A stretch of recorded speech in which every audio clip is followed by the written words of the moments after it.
Le livre du ciel, tome 11, 29 juin 1914.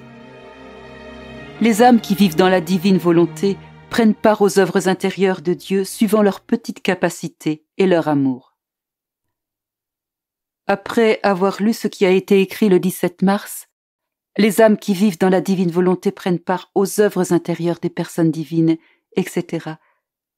Quelques personnes soutinrent qu'il ne pouvait en être ainsi.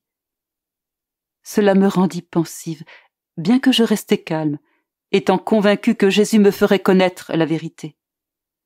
Plus tard, me trouvant dans mon état habituel, je vis dans mon esprit une mer immense, avec plusieurs objets dans cette mer. Certains de ces objets étaient petits, et d'autres plus gros. Quelques-uns flottaient et n'étaient que mouillés.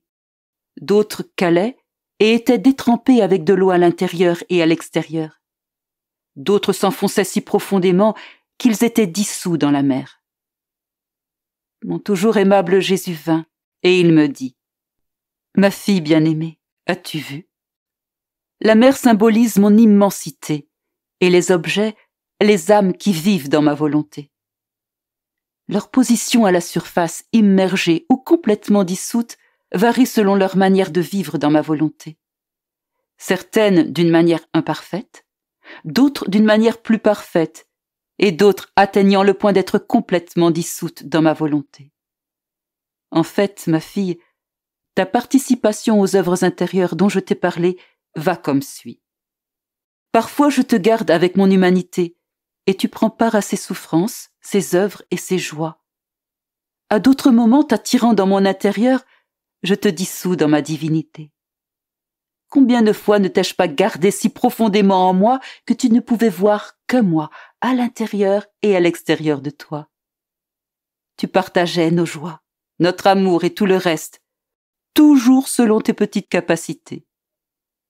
Bien que nos œuvres intérieures soient éternelles, les créatures peuvent jouir de leurs effets selon leur amour.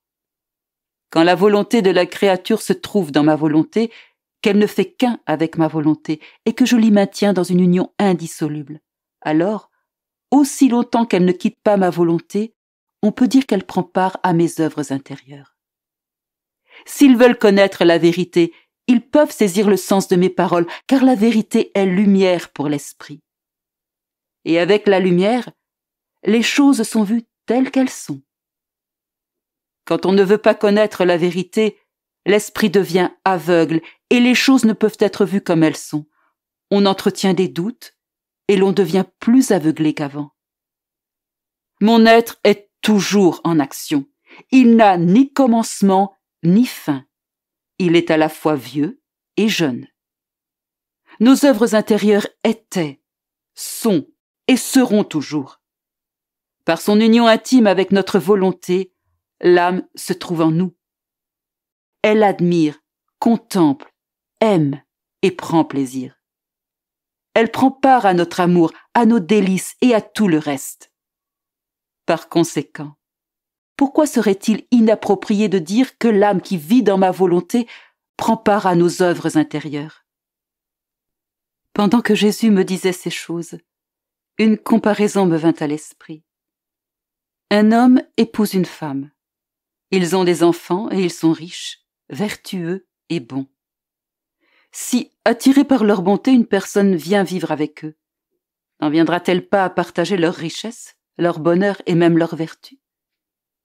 Et si cela peut se réaliser humainement, comment cela ne peut-il pas se réaliser avec notre aimable Jésus ?